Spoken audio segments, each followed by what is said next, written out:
Afternoon. So maybe Bitcoin was just waiting for me to go bearish, right? That's what it has been all along. I've been bullish this whole time. Wow. More recently I've become bearish, and look at what Bitcoin has done. Now that Stu is bearish, you guys can go long.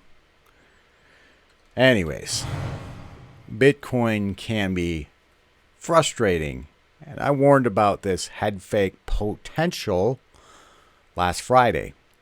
If you remember, I'm zoomed in here to the 4-hour chart. And about this time in this area, we had confirmed on the 4-hour chart that we had dropped below both 29K and this red bearish triangle.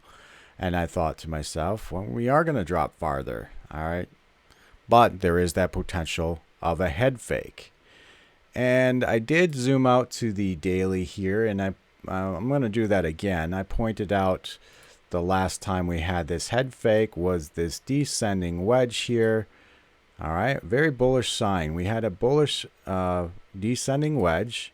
And look at this, guys. We popped above this triangle, popped above our ascending black line, 39,300 support, and head fake. Did a complete U-turn and came crashing down. This was during the whole Luna UST crash. Anyways, due to that happening once, I didn't want to rule out the possibility of it happening again. So in Friday's video, I warned you that if you do go short, if you're so inclined to do so, you now have confirmation. However, put in those stops at 29K, and that was a tight stop. So anybody that went short probably did get stopped out here. And then, of course, the last couple days we've been bullish. All right. Complete U-turn and have gone north. And that's a good thing, I guess, if you're in it. If you're not in the market, which I saw a statistic on Glassnode that this is the most weighted the market has been in stablecoin assets. So most people are not in a trading mood right now with Bitcoin, and there it goes. That's how the market movers, market makers like to work. Let's take a look at some of our other indicators. We'll make this a quick video today. I've got a lot going on, and not much has changed other than the fact that Bitcoin has decided to go north. Okay, so here we have the dollar, guys. I'm going to zoom out to the daily, and the dollar is continuing to descend. Before I get into the dollar, I'm going to do a quick shout out to my buddy Shawn here at Grandview Farms. Now, this past weekend, guys, this Memorial Day weekend, I had a lot of fun. You know what really made it fun is the fact that I could go straight to my freezer, pull out some steak, pull out some hamburger, invite family and friends over, not even a trip to the grocery store, and Grassfed, Northeast Iowa. You get all that Mississippi mineral content from the grass there. These cows eat heritage Angus beef, grade A. I get it for around $4 a pound. Fill my whole freezer. I mean, you can't hardly even find hamburger for that price. But I get steak, like T-bone, sirloin, brisket, the best brisket you ever had. And I'm telling you, these hamburgers are better than anything you've ever tasted. So, guys, if you don't want to worry about supply chain issues, grocery store running out of food, or you just want to get meat for a much cheaper price, a much better quality meat, have your friends and family over and barbecue, crack open a beer, this is the way to go, guys. This is how life is. This is how life is made. I had a lot of fun this weekend. Thanks to Shawn from Grandview Farms and his supply of beef. The dollar is still coming down, and I do expect it to touch the top side of this bull flag at some point. Maybe it doesn't get all the way there, guys, and if it doesn't get all the way there, look at this 100-day moving average. It is moving up. All right. So at some point, that's kind of my expectations. I'm hoping that's the way the dollar continues to go. And I say hoping because it's good for the markets, because this is indication of the dollar strength. All right. So if the dollar strength is weakening, why would it be weakening? It means that the market is still inflating. All right.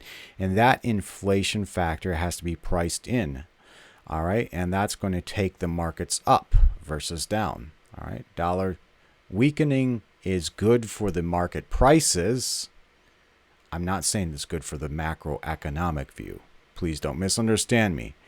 The markets and macroeconomics are two completely separate, really, topics. Maybe not completely separate, but in this regards, it is a separate focus.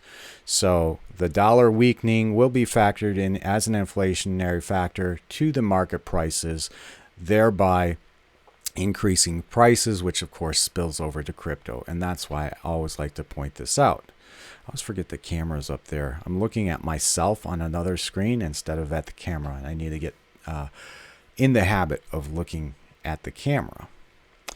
Okay, next thing we want to look at is the VIX here. Guys, the VIX is still, this is a cautionary flag here because this is a bullish flag on the VIX, which is the fear index. What this means is that the VIX or fear still has room to spike. And I was saying I think we could come up here and hit our resistance at 37.85.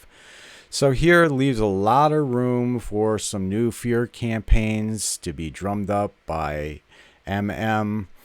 whether it's monkeypox or invasion of Taiwan, or maybe I heard Jay Powell is getting called to the principal's office. In other words, he's going to do an unprecedented meeting with the Biden administration.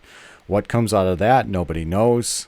It's not really precedented because politics is supposed to stay out of the Fed's decisions. But of course, we know politics is somehow gotten intertwined with almost everything in life these days. And then, of course, you still have the Russia-Ukraine situation on the radar. So there is room here for more fear campaigns to be drummed up. Fear spikes. This is our predominant indicator. Fear spikes, the markets will be headed down the opposite direction. So this is even more important than the dollar. All right, and then still we have silver and gold, also kind of I use as a backup or a confirmation of where fear might go. And the good thing is silver and gold are headed down in terms of price. Usually this is where the market goes when they're more uncertain. All right, and then today we had the markets down at close, Dow Jones, SPY, and then the NASDAQ, which most closely correlates with Bitcoin price, was only down 0.25%.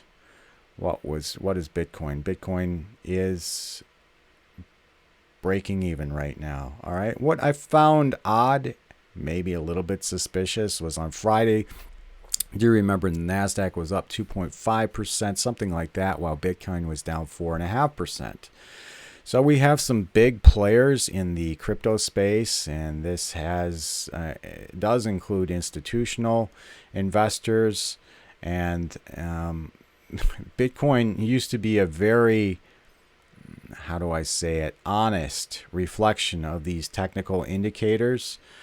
But lately, with this bullish descending triangle going the opposite way and this bearish flag going the opposite way, we can see that not so much the case. And the reason that happens to be is because market movers / market makers are in the picture now, institutional investors, and they're doing things like they would do on Wall Street, shaking out all the pockets of the little guy and then buying it up.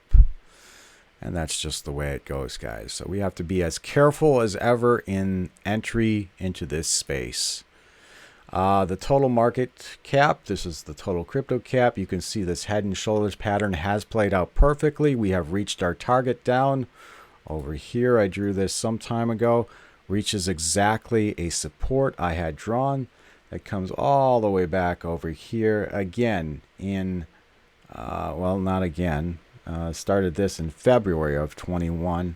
And you can see how it has acted as support this whole time. Still is really acting as support. All right. We never really started to move below that. All right. So reached our target perfectly on this total. Another sign that we could possibly be at the bottom here for Bitcoin. Let's take a look at Bitcoin dominance for more clues. And you can see both leg. Now we're headed up to that 47.05% resistance. And guys, we haven't completely reached that yet. But once we do, all right, look for Bitcoin to stall. Not necessarily in terms of price, but in terms of dominance. This gives altcoins a chance to enter. And you could potentially go long, of course, with tight stops. I always say that now after the Luna crash. Again, I'm not necessarily a fan of stops. I think it kills a lot of potential profit, but it also does kill a lot of potential loss. And how much loss as compared to how much profit, really, I don't have a variable for that. I don't have a conclusion for that. In my opinion, it has helped me gain more than it has helped me lose, even with all of the money that I lost on Luna. And now that I've got that out of the side, still have my paid subscribers on pause because I am figuring out a new, safer strategy in which I can put out more trade alerts.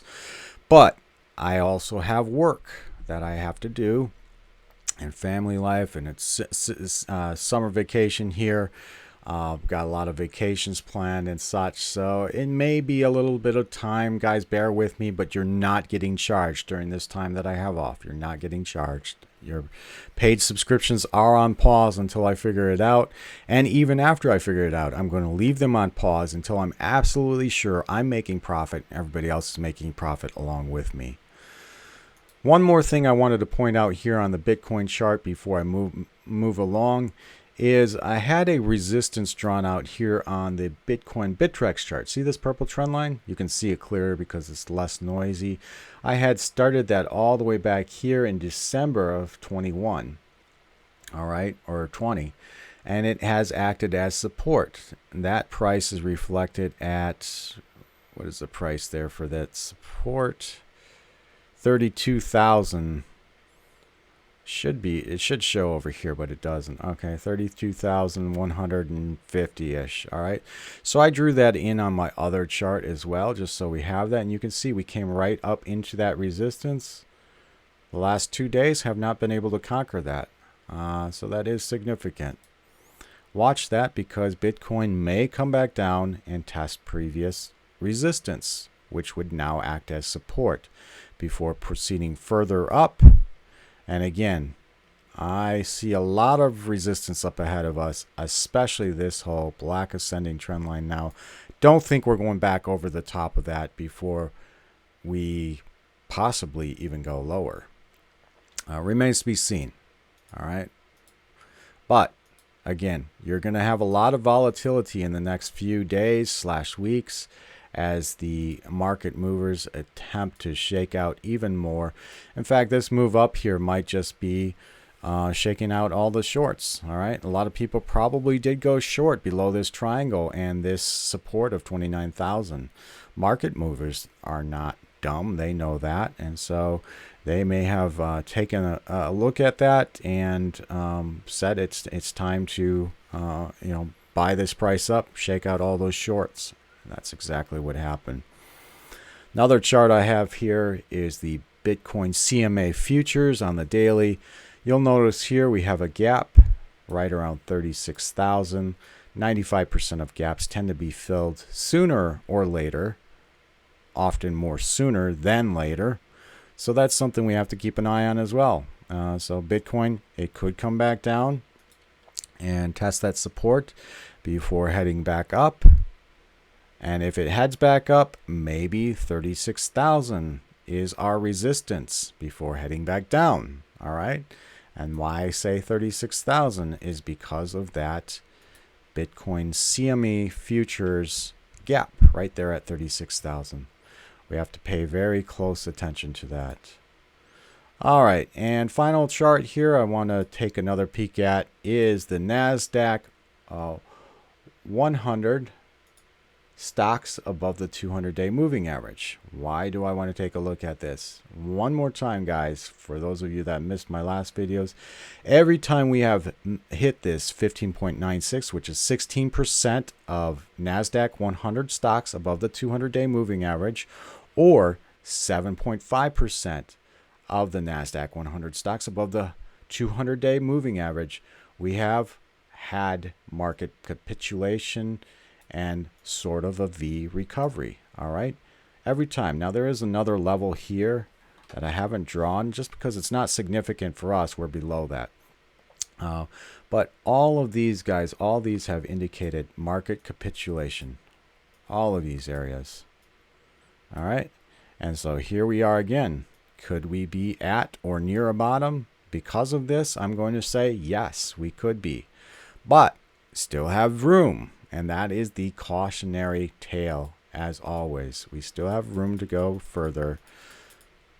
And it remains to be seen yet if the market has reversed. And so you need to be cautious because we have not confirmed any sort of trend reversal yet. All right, this could just be, again, could be the longs liquidating the shorts, taking advantage.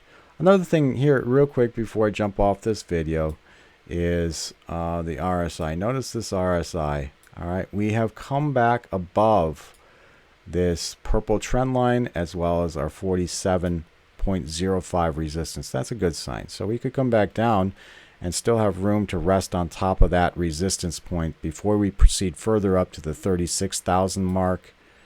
Who knows what we do after that? We'll have to take a look at what patterns are formed, etc., etc. News, bias, everything. Okay. Concluding remarks. Jumped off my chart there. Okay, though Bitcoin looks to be more bullish at this point, we remain in bear territory. Long positions are still risky. The trend has been downward since November with no clear sign we have reached any sort of bottom. So guys, please trade accordingly. The only thing you might look for in terms of longs is when Bitcoin dominance hits that resistance there at 47.5. Then you may want to take a few small and sundry long positions in the altcoins. That should give the alts a chance to pump while Bitcoin is pushing through that resistance level right there. All right, guys, until the next video, hope you all enjoyed. Peace.